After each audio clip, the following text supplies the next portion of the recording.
할렐루야. 음극선 실험을 통해서 전자라는 입자를 최초로 발견한 사람이 있습니다.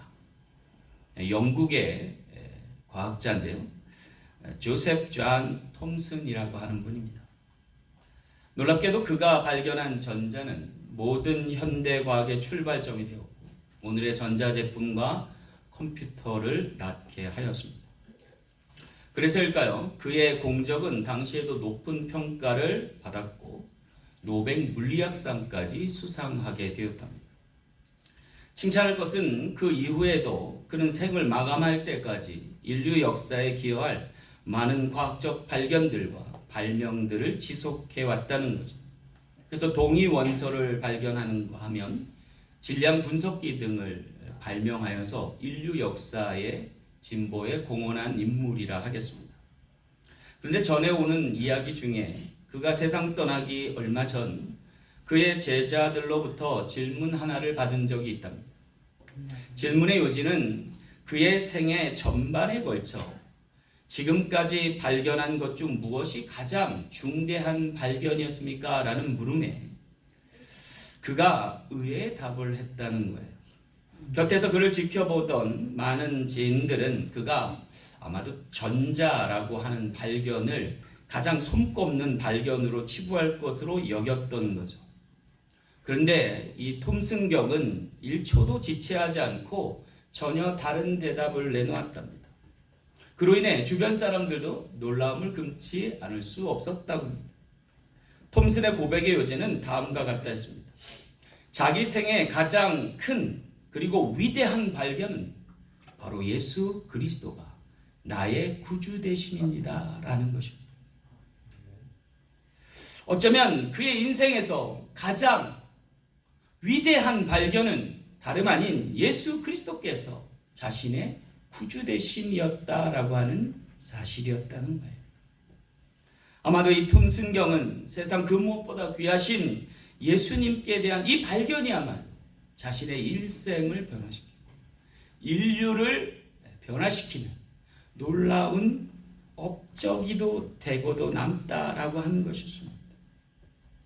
어쩌면 그는 세상에서 가장 작은 전자를 발견하고서도 오히려 세상에서 가장 큰 자의 반열에 오를 수 있었던 이유가 바로 이런 신앙의 고백에 있었던 것이 아닐까라는 생각을 합니다.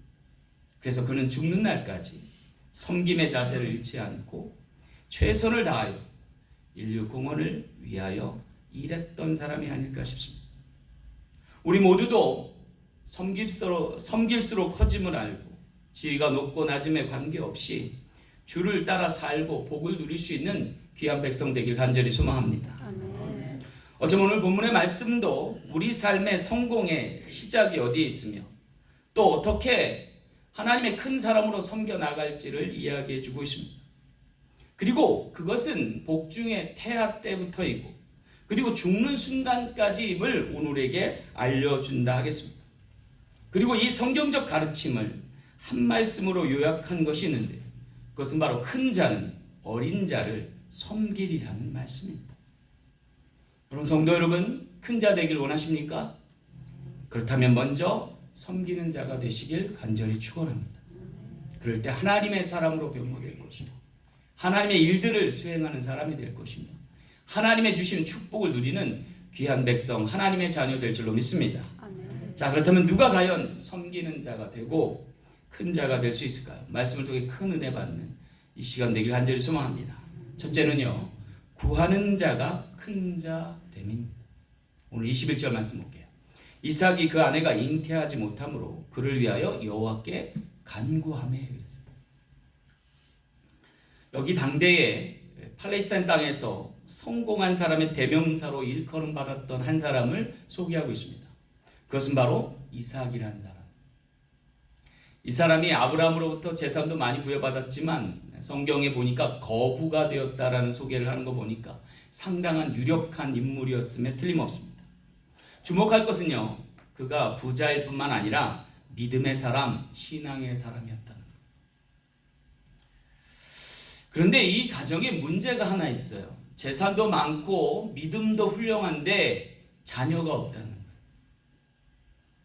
다음 세대를 내려갈 그 믿음을 계승할 상속자가 없었다라고 하는 거예요. 문제는요, 그가 40의 나이에 장가들었는데 그것이 무려 20년 동안 지속되었다는 거예요.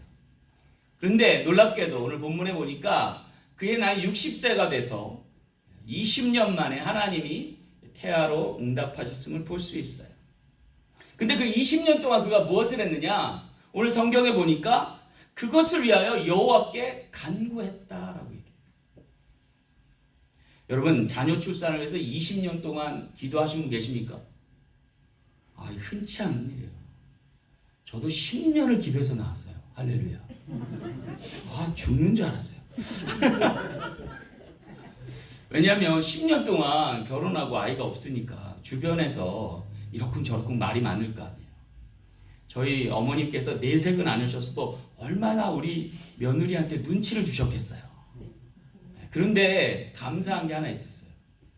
제게 하나님이 믿음을 주셔서 그것에 대해서 불평과 불만을 하지 않게 하셨고, 또 인위적으로 제가 어떠한 것들을 구하거나 또는 어떠한 것들을 시도한 바 없게 하셨다는 거예요. 그래서 인공수정을 하지도 않았고 또 입양을 시도한 적도 없습니다. 그리고 계속해서 간구할 뿐이었습니다. 거기에는 제가 가진 한 가지 믿음이 있었어요. 제게 주신 한 가지 믿음이 뭐였냐면 그것은 가치 있고 중요한 것일수록 구하여 얻을 것이고 주어져 발견할 것임을 믿어 의심치 않았다. 내게 주실 이 아이가 하나님이 기뻐하실 아이면 하나님 기도로 낳게 하세요 하고 기도할 수 있었다. 어쩌면 본문의 이삭도 20년을 그렇게 두고 기도했는지 몰라요. 오히려 성경이 그를 위하여 여호와께 간구하며 그랬어요. 여러분, 어떻게 이삭이 20년을 두고 기도할 수 있었을까? 그것은 아마도 생명을 주시는 이가 하나님이시고 그 생명은 주어지는 것임을 믿어 의심치 않아서라. 근데 여러분, 이러한 믿음이요, 당시 고대 근동의 세상법과는 배치된다는 거예요. 대조된다는 거예요. 왜냐하면 고대 근동 지방은 지금도 이슬람 문화권을 대변해서 지금도 여전히 일부 다처제가 허용되는 그러한 지역이에요. 게다가 그는 거부였다고 그랬어요. 재산이 이유 헤아릴 수 없을 만큼 많았던 사람이에요. 그럼 여러분 한번 생각해 보세요. 그가 맘만 먹으면 10명의 아내가 문제되지 않잖아요. 수십 명의 자녀를 낳고도 충분하지 않았겠냐.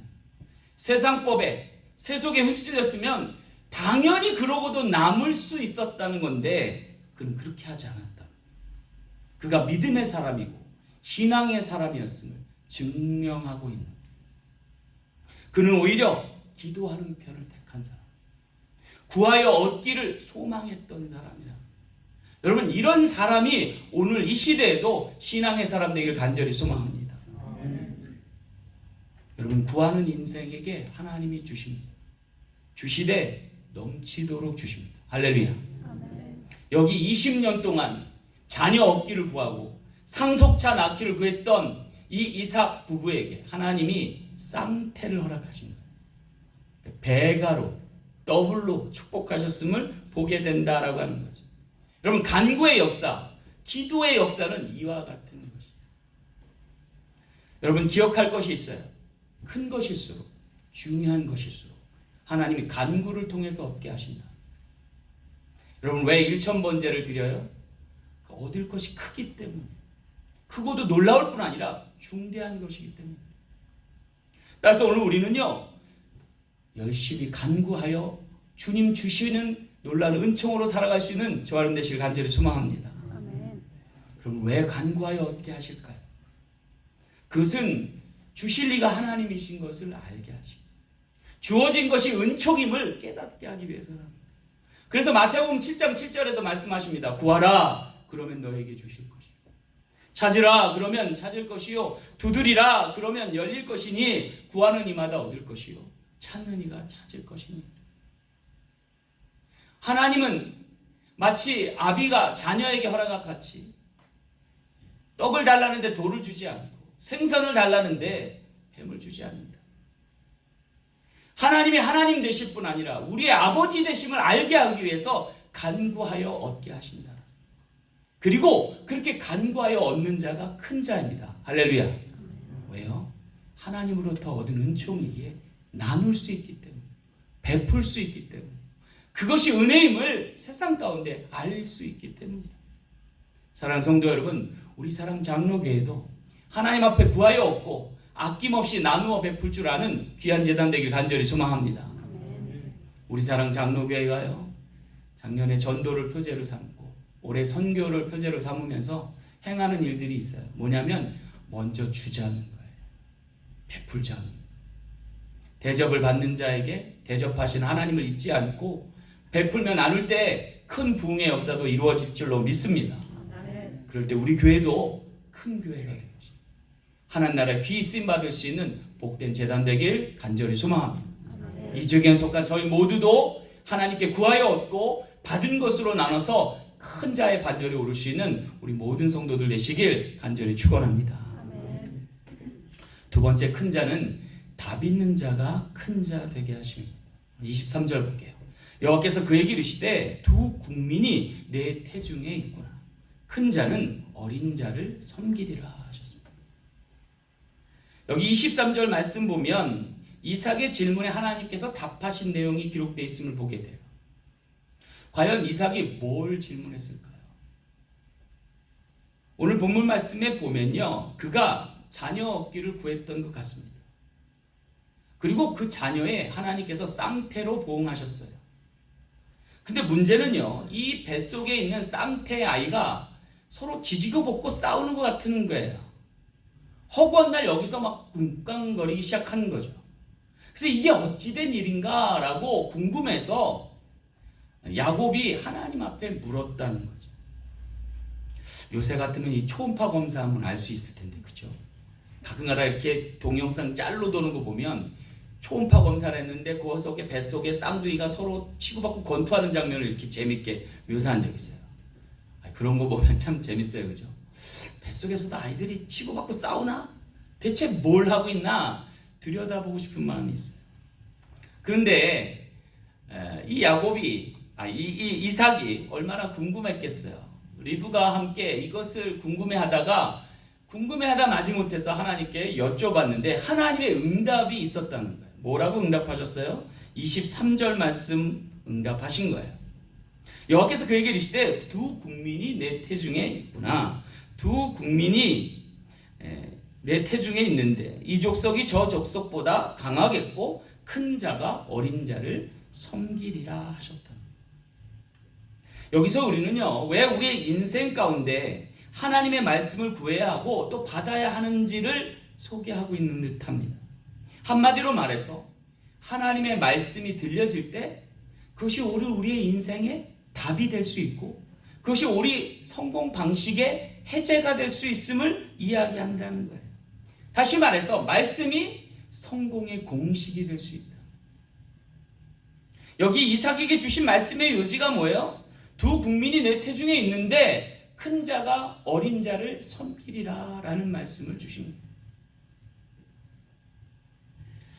여러분, 누가 큰 자일까요? 오늘 성경은 섬기는 자라고 말합니다. 그러면 누가 섬길 수 있을까요? 답을 아는 사람이 섬겨요. 답이 없으면 섬길 수 없어요. 그러나 답이 있으면 섬길 줄 알게 돼요. 결국을 알기 때문이죠. 근데 누가 과연 답을 알 수 있어요? 그것은 하나님께 묻고 응답을 받은 사람인 줄 믿으시길 간절히 소망합니다. 그리고 그 답이 있는 사람이 진정 섬길 줄 알게 되고 그 섬길 줄 아는 이가 큰 자다라고 성경은 말씀하십니다. 여러분, 지금 세계는요, 패권 다툼 중입니다. 미국과 중국이 이 지구라는 이 태 속에서 치고받고 싸움을 시작하기 일보 직전입니다. 모르긴 해도 아마 복중의 두 아이가 다투는 것 이상으로 지금은 지구가 복닥거리고 있는 것이 아닐까 싶습니다. 하나님의 입장에서 보면 그 자그마한 행성 안에서 지지고 볶고 난타전을 벌이고 있는 것이 아닌가라는 생각입니다. 그런데 여러분, 과연 누가 큰 나라일까요? 누가 승리하여 성공한 나라가 될까요? 힘 있는 나라일까요? 아니면 섬기는 나라일까요? 여러분, 섬기는 나라의 특징은 답이 있는 나라라고 했어요. 그죠? 그렇다면 여러분, 지금 트럼프 대통령이 벌이고 있는 관세 정책이 과연 답일까요? 이 시점에서 우리가 명확할 것 하나 있어요. 오늘날 세계 글로벌 패권국은 누가 뭐래도 미국이라고 하는 나라입니다. 근데 미국이 어떤 나라인 줄 아세요, 여러분? 공교롭게도 미국은 섬기는 나라였습니다.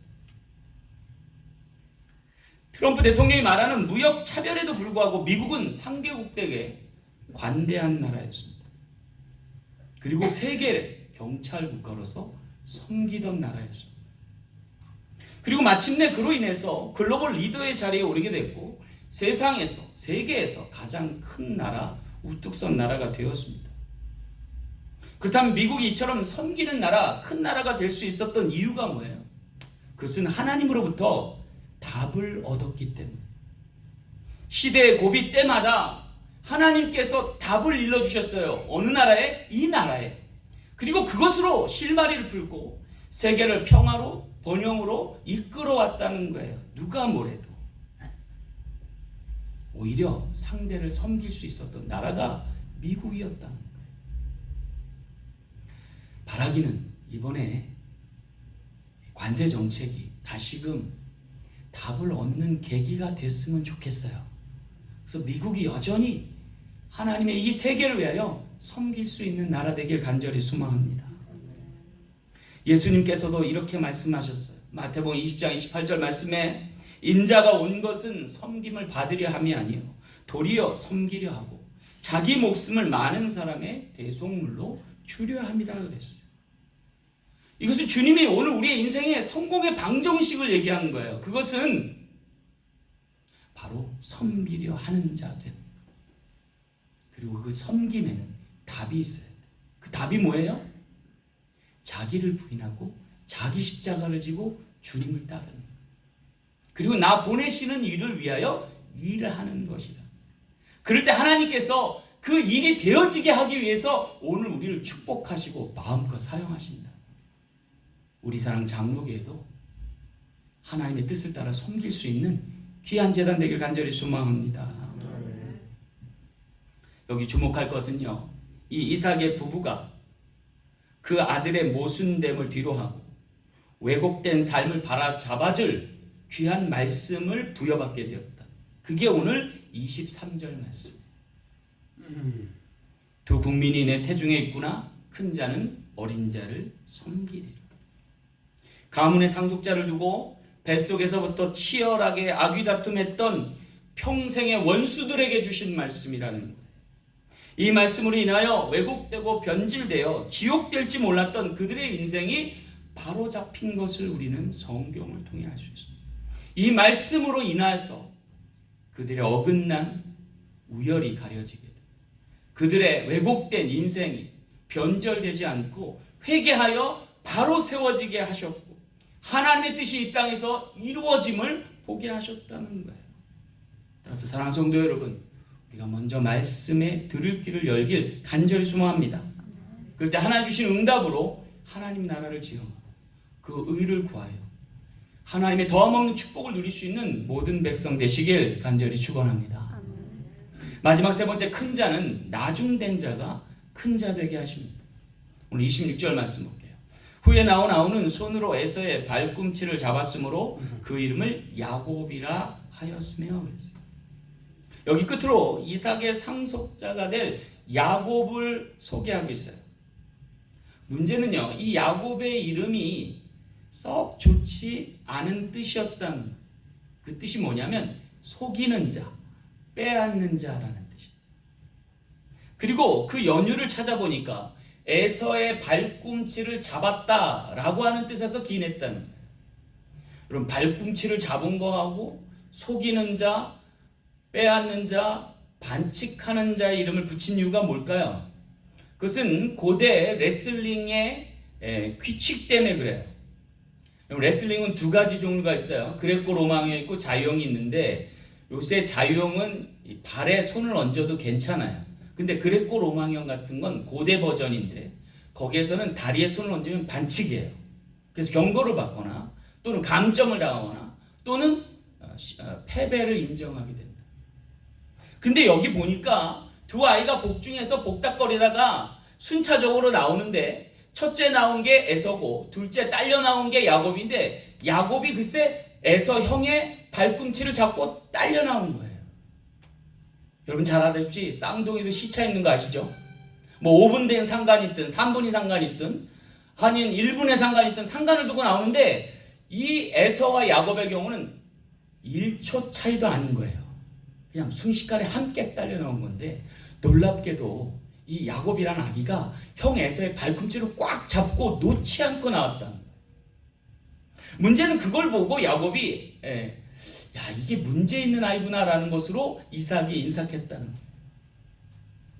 얼마나 여기서 치열하게 다퉜으면 나오는 순간까지도 그 태아도 고통받고 나올 텐데 글쎄 지 형의 발꿈치를 부여잡고 나올 수 있었을까? 얘 인물 되겠네 라고 이름을 져줬는데 너 이제부터 야곱이다 라고. 근데 여러분 야곱의 입장에서 보면 참으로 야속하기 그지없지 않겠어요? 1초 상관으로 형의 자리를 빼앗겼고 그 1초 상관으로 상속자의 지위를 놓치게 됐는데 거기다가 아버지란 분이 이름을 져줬는데 야 너 속이는 놈, 야 반칙하는 녀석 이렇게 이름을 준 거예요. 그래서 야곱이란 이름을 부를 때마다 야 이 속이는 녀석아, 야 이 반칙하는 자야, 야 이 빼앗는 자야 이렇게 부르는 거예요. 이거 저주 아니에요? 여러분 이때부터 야곱의 인생이 꼬이기 시작한 거예요 사실. 여러분 자녀들 이름 잘 지으시길 간절히 소망합니다. 야곱의 인생이 어떻게 전락했어요? 계속해서 형을 물어뜯기 시작하는 거예요. 빼앗으려고 애를 쓰는 거예요. 그래서 붉은 죽으로 장자의 명분을 어린 시절 빼앗습니다. 심지어는 아버지를 속여서 장자의 축복권마저 빼앗. 그로 인해서 에서와 평생 원수가 되었고 그의 보복이 두려운 나머지 먼 바담 아람까지 도망쳐가지고 타향살이를 20년이나 하게 되죠. 한마디로 꼬일 대로 꼬여버린 막장 인생이 되어버렸습니다. 그러고 보면 이름 잘 짓는 게 중요해요. 그죠? 근데 우리 옛날에 보니까 이름을 막 지었어요. 그죠? 우리 조상들 때 보니까 뭐 10월에 낳았다고 해서 10월이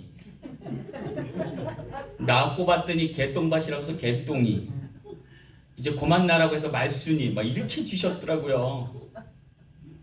여기 미국에서 근사한 이름 영어로 부여받았는데 이렇게 저한테 한국 이름을 안 가르쳐 주는 분들이 가끔 있어요.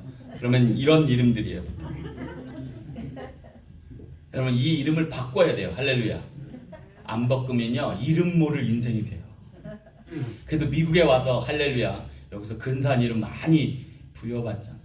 저는 영어 이름이 데이빗이에요. 하나님을 지금도 찬양하고 있잖아요. 할렐루야. 이름을 잘 바꿔야 돼요. 근데 놀랍게도요 이렇게 꼬여버린 인생에 하나님이 그 야곱의 이름을 바꿔주셨다.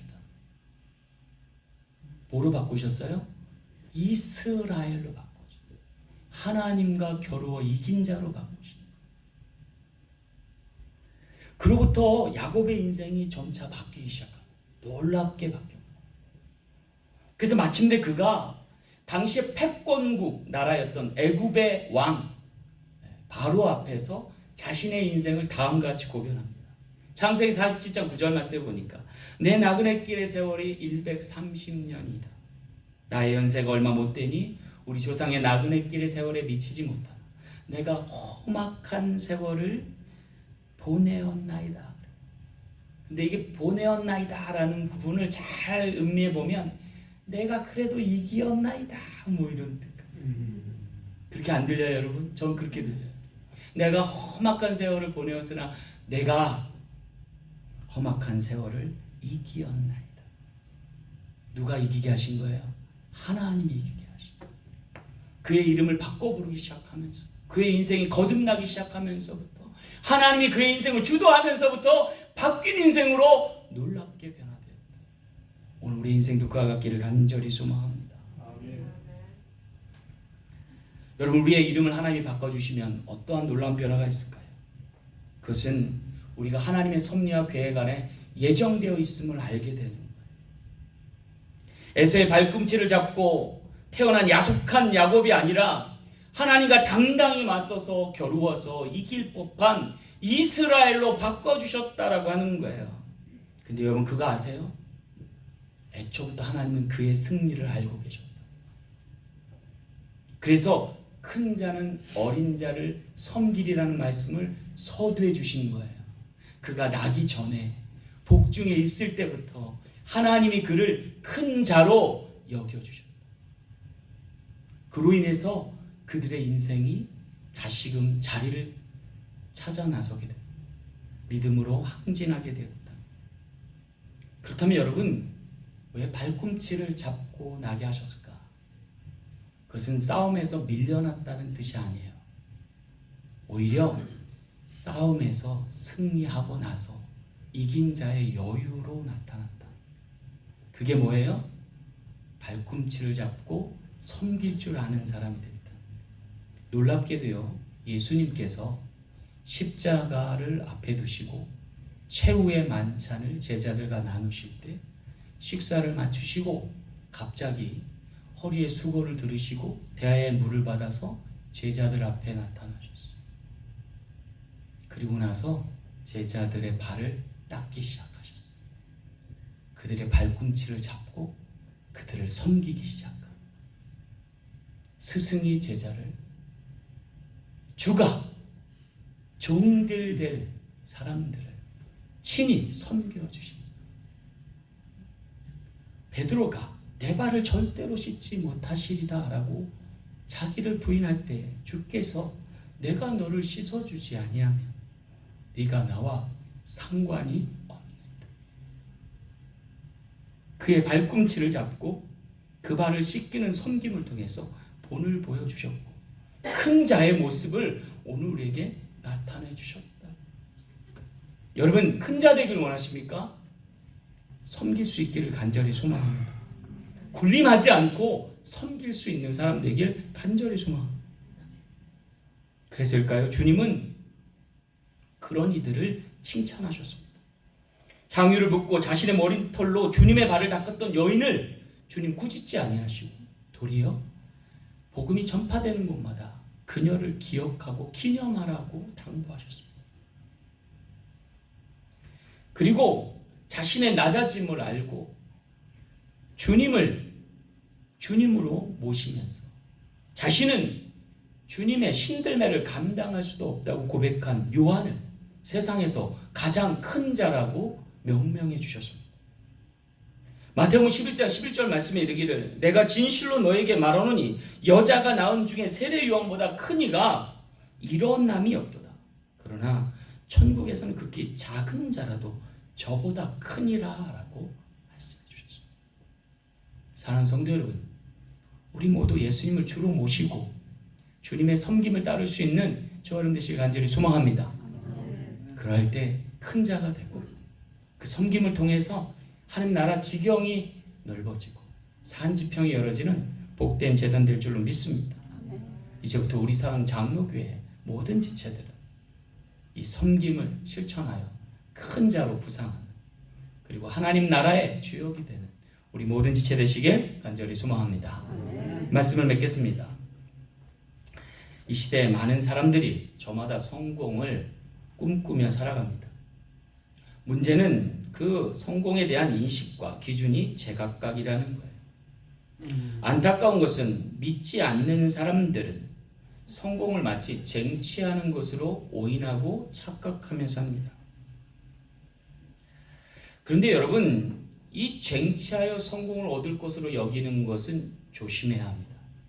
왜냐하면 그 끝이, 그 결국이 좋지 않을 수 있어서입니다.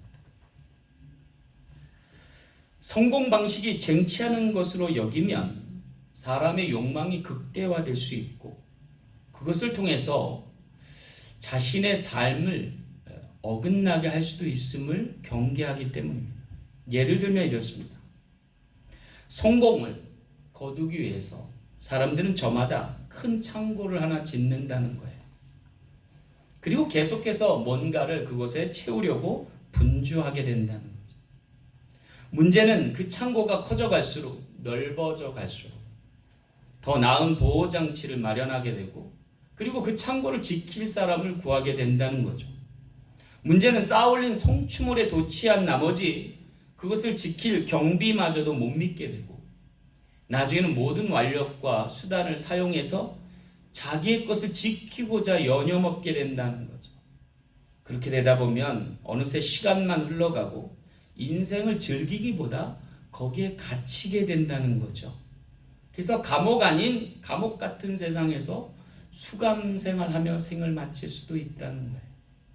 반면에요, 어떤 이들은 성공을 쟁취하는 것이 아니라 주어지는 것으로 받아들인다라는 거예요. 그들은 자신들의 모든 것이 만물과 인생을 조성하시고 다스리시는 하나님께로부터 기인한다고 믿는 사람들입니다. 따라서 그가 받은 것은 하나님의 은총이고, 그리고 그것을 함께 나눌 사람들이 필요함을 인식하게 된다는 거죠. 그래서 오히려 그는 함께 나눌 사람을 찾게 되고, 함께 거할 응접실을 꾸미게 되며 기꺼이 도와줄 사람을 찾게 된다는 거죠. 그리고 마침내 자기 울타리에서 나와서 다른 이들과 소통하게 되며 자유롭게 왕래하며 행복하게 살게 된다.